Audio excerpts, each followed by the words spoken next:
Welcome to the fifth quarter with your hosts, Chris Ryan and Chaz Frazier. Well, good evening, happy Saturday, and welcome to the fifth quarter. I've got a jam-packed show coming your way, so go ahead, sit back, and get comfortable. Of course, I'll name your must-see moment winner, but first, I got a chance to talk all things Notre Dame football with the Journal-Gazette's Sinn. Here's our conversation from earlier this week. Well, look closely, take a picture, and save it to the archives because you're seeing the last of Brian Kelly on the sidelines rocking the blue and gold. What a week it's been for Notre Dame fans. I'm Chaz Frazier, joined alongside Sinn, who writes for Notre Dame for the Journal-Gazette here in town. We appreciate you joining us. I had to bring you on to break down this major news that rocked the college football world this past week. Brian Kelly is headed to LSU as their next head coach. This is going to take some time to get used to, and even saying it's a little weird, but hey, it's our new normal. I appreciate you joining us. Let's jump right into it to unpack this all. So Monday night, we heard the ramblings. Brian Kelly headed down south to LSU as their next head coach. What were your initial thoughts? Yeah, I mean, my initial thought was just about the same as everyone else, which was surprise, right? Brian Kelly seemed to have Notre Dame going in the direction that he wanted.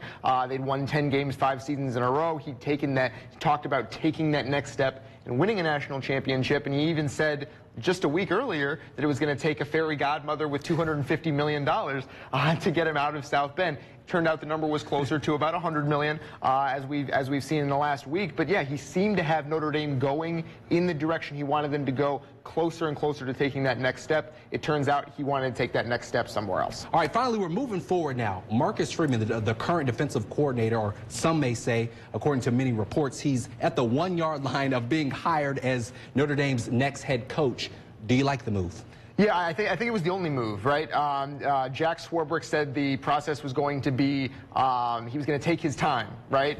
Less than 48 hours later, there were reports that Marcus Freeman had been the choice, and there's a reason for that, right? Is because everyone around Notre Dame's program decided Marcus Freeman was the coach that they wanted. It was the players, many of whom posted on Twitter about, we want Marcus Freeman to be the coach specifically. Kyle Hamilton talked extensively about Marcus Freeman and his qualities that make him a good coach. It was alumni, including Carroll graduate Drew Tranquil, who was a 2-time captain linebacker at Notre Dame. He tweeted his support for Freeman, and it was even recruits, many of whom have not signed with Notre Dame yet, but Marcus Freeman recruited them into the fold, saying that they wanted Freeman to be the next coach. So when you look at that National Signing Day deadline coming up on December 15th, you think, well, how do we make sure that this class doesn't turn into a lost class, a lot of them decommit, and we take a step back? Well, Marcus Freeman brought a lot of these guys to campus. They want him, so I really don't think there was another choice for Jack Swarbrick other than make Marcus Freeman the next coach. One thing, the players love him. I hear that he's a dynamite recruiter, so we're going to see how that mixture all plays together for Notre Dame. And then a quick bonus question for everybody out there. The Notre Dame fans, they're dying. What's going to happen come this Saturday and come this Sunday? Where do you see Notre Dame landing? Yeah, I mean, the question is what happens on Saturday, right? That there are going to be 4 games that Notre Dame has to be watching, and the different combinations are kind of dizzying when you think about them. We don't know. The most likely scenario is that all the favorites win, Notre Dame ends up out of the playoff, and Oklahoma State ends up 4th, right? But Oklahoma State loses, Notre Dame is probably in.